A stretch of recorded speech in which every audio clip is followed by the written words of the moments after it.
Exam హాల్లో చేసిన ఒక చిన్న మిస్టేక్ వల్ల నాకు గవర్నమెంట్ జాబ్ రాలేదు.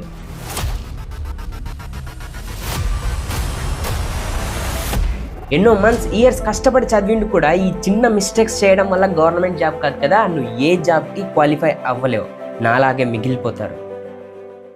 అండ్ ఈ వీడియోని చూడకుండా ఇప్పుడు కనుక స్కిప్ చేస్తే ఏదో ఒక రోజు మళ్ళీ ఒక ఎగ్జామ్కి ప్రిపేర్ అవుతారు, అప్పుడు మళ్ళీ ఈ వీడియోని ఖచ్చితంగా చూస్తారు. It's my promise.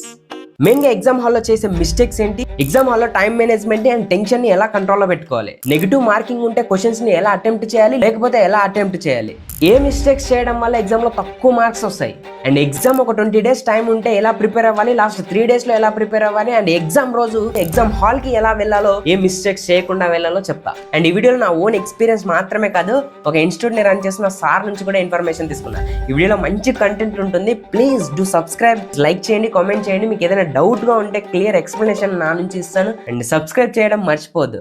ఒకవేళ సబ్స్క్రైబ్ చేసుకోలేదనుకో, ఖచ్చితంగా నీ ఎగ్జామ్ నా నాలుగు మీద మచ్చలు ఉన్నాయి, మీ ఇష్టం. ఇంకా ఎగ్జామ్కి ఒక 20 days టైం ఉన్నప్పుడు చాలా మంది స్టూడెంట్స్ ఈ మిస్టేక్స్ చేస్తూ ఉంటారు. ఈ టైంలో రివిజన్ చేయకుండా ఎక్కువ ఇన్ఫర్మేషన్ చదువుతూ ఉంటారు, కొత్త టాపిక్స్ చదువుతుంటారు, కొత్త బుక్స్ చదువుతూ ఉంటారు. వాళ్ళ ఉద్దేశం ఏంటంటే చదివింది ఎగ్జామ్లో గుర్తు రాకపోయినా కనీసం గుర్తుపట్టొచ్చు అన్న ఫీలింగ్తో ఉంటారు. కానీ రియాలిటీలో ఎలా ఉంటుందో తెలుసా, ఎగ్జామ్ ముందు ఎక్కువ ఇన్ఫర్మేషన్ తీసుకోవడం వల్ల క్వాలిటీ తగ్గుతుంది, ఎఫిషియన్సీ తగ్గుతుంది ఎగ్జామ్ హాల్లో నీ బ్రెయిన్ది. సో ఈ టైంలో నువ్వు చేయాల్సింది హై వెయిటేజ్ ఉన్న సబ్జెక్ట్ని ఎక్కువసార్లు రివిజన్ చేయడం, నువ్వు చదివిన ప్రతి టాపిక్ని రివిజన్స్ చేయడం, రాసుకున్న కీవర్డ్స్ మొత్తాన్ని చదువుకుంటూ రివిజన్స్ చేసుకుంటూ ఎగ్జామ్స్ ప్రాక్టీస్ చేస్తూ ఉండడమే ఈ టైంలో చేయాల్సింది నువ్వు. అంతేకాని కొత్త ఇన్ఫర్మేషన్, మోర్ ఇన్ఫర్మేషన్ తీసుకోవడం వల్ల నీ క్వాలిటీ తగ్గుతుంది. సో నువ్వు ఎగ్జామ్ ముందు చేయాల్సింది ఓన్లీ రివిజన్ అండ్ ప్రాక్టీస్ మాత్రమే ఉండాలి. ఎగ్జామ్ కి లాస్ట్ 3 days ముందు ప్రతి స్టూడెంట్ ఖచ్చితంగా ఇది మాత్రం చేయాలి. వాళ్ళు ఎగ్జామ్ రాస్తున్న టైంలో చాలా మంది లో ఎనర్జీని ఫీల్ అవుతూ ఉంటారు, యాక్టివ్ గా ఉండరు. ఎగ్జామ్ లో పర్ఫార్మెన్స్ అనేది తగ్గిపోతూ ఉంటుంది ఈ లో ఎనర్జీ వల్ల. ఎందుకు లో ఎనర్జీని ఫీల్ అవుతూ ఉంటామంటే మన బాడీకి బ్రెయిన్ కి ఆ టైంలో ఎనర్జీగా ఉండేటట్టు ట్రైన్ చేయకపోవడమే కారణం. అదేలా అంటే నీ షిఫ్ట్ ఏ టైంలో ఉంటుందో నువ్వు ఆ టైంలో ఎక్కువ సార్లు ఎగ్జామ్స్ రాస్తూ ప్రాక్టీస్ చేస్తూ ఉండాలి ఎగ్జామ్ కంటే ముందు డేస్ నుంచే. లైక్ నీ ఎగ్జామ్ మార్నింగ్ షిఫ్ట్ లో ఉంటే నువ్వు మార్నింగ్ టైంలో ఎగ్జామ్స్ ప్రాక్టీస్ చేస్తూ ఉండాలి, ఆఫ్టర్నూన్ ఉంటే ఆఫ్టర్నూన్, ఈవినింగ్ ఉంటే ఈవినింగ్. అలా చేయడం వల్ల నీ బ్రెయిన్ కి నీ బాడీకి అలవాటు అయిపోతూ ఉంటుంది. ఎగ్జామ్ రోజు అంతే ఎనర్జెటిక్ గా ఎగ్జామ్ ని అటెంప్ట్ చేస్తావు. నీ ఎగ్జామ్ ఏ షిఫ్ట్ లో ఉంటుందో ఆ టైంలో ఎక్కువ సార్లు ఎగ్జామ్స్ రాస్తూ నీ బాడీని, బ్రెయిన్ ని ట్రైన్ చేసుకోవడం చాలా ఇంపార్టెంట్. ఈ మిస్టేక్స్ మాత్రం అసలు ఎవరు చేయకండి. అండ్ ఎగ్జామ్ రోజు ఎగ్జామ్ హాల్ కి ఎలా వెళ్ళాలంటే, కొత్త డ్రెస్సెస్ టిక్ టాక్ గా వెళ్ళినప్పుడు కొంచెం కాన్సన్ట్రేషన్ పక్కకు పోయే అవకాశాలు ఉంటాయి ఎగ్జామ్ మీద మాత్రమే కాకుండా. అంటే డ్రెస్ ని స్టార్ట్ చేసుకోవడాలు, వేరే వాళ్ళని చూడాలు, అలాంటివి ఏవేవో చేస్తూ ఉంటాం. సో ప్లీజ్ ఆ టైంలో న్యాచురల్ గా వెళ్ళడానికి ప్రయత్నించండి. మేబీ అది మీ కంఫర్ట్, బట్ చెప్పడం నా బాధ్యత. అండ్ హెవీ ఫుడ్స్ తినకండి. ఆ రోజు హెవీ ఫుడ్స్ తిన్నప్పుడు లో ఎనర్జీని, యాక్టివ్గా ఉండకపోవడానికి గమనించే ఉంటారు. అంటే పడుకోవాలనిపిస్తుంది, ఇంకే వర్క్ చేయాలనిపించదు, తర్వాత చేద్దాంలే అన్న ఫీల్ వస్తూ ఉంటుంది. కాబట్టి ఇలాంటి ఫీలింగ్ ఎవరైతే ఫేస్ చేస్తూ ఉంటారో ఆ రోజు లిక్విడ్ టైప్ ఫుడ్స్ తినడం బెస్ట్ ఆప్షన్. అండ్ ఇప్పుడు మోస్ట్ ఇంపార్టెంట్ ఎగ్జామ్ హాల్లో చేసే మిస్టేక్స్ గురించి మాట్లాడదాం. మిస్టేక్స్లో కూడా మిస్టేక్స్ ఉంటాయి, మోస్ట్ ఇంపార్టెంట్ మిస్టేక్స్ ఉంటాయి.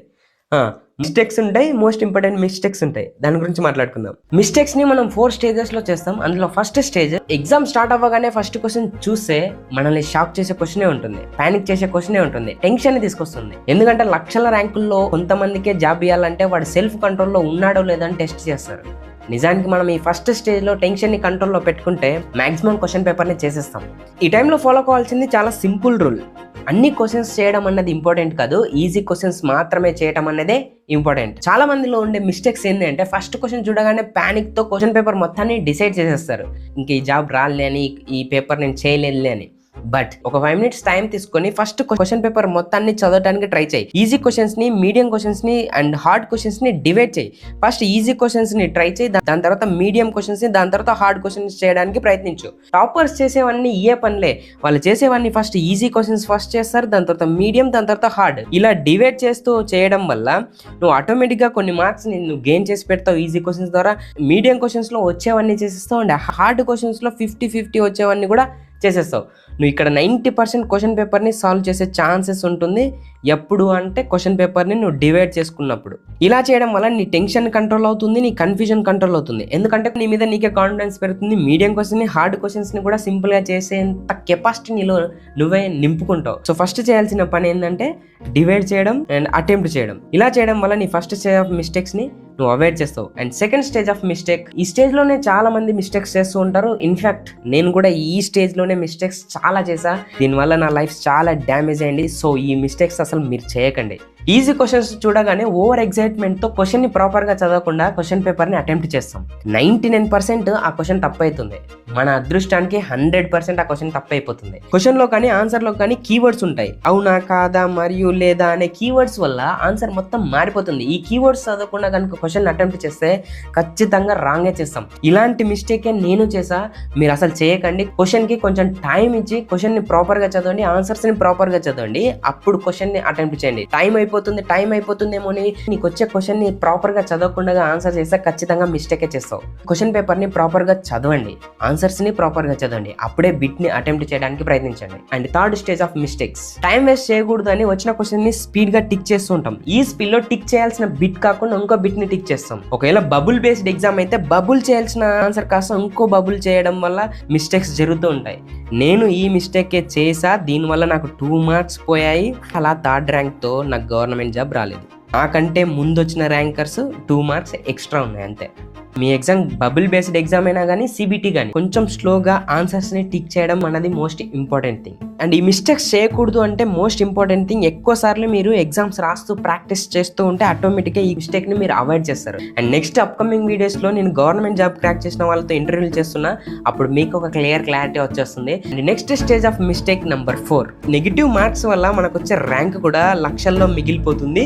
అది మనకు వచ్చిన ఆన్సర్స్ కూడా రిటర్న్ నెగిటివ్ మార్కింగ్ చేసేస్తుంది. ఈ నెగిటివ్ మార్కింగ్ వల్ల ఎలా నెగిటివ్ మార్కింగ్ ని అవాయిడ్ చేయాలంటే, కొన్ని క్వశ్చన్స్ చూడగానే 50-50 ని కనిపిస్తుంది. ఈ క్వశ్చన్ లో ఈ ఆన్సర్ 50-50% ఛాన్సెస్ ఉంది అని. ఈ 50-50% క్వశ్చన్స్ లో కూడా కొన్ని క్వశ్చన్స్ 100% పెట్టగలిగే బిట్స్ ఉంటాయి.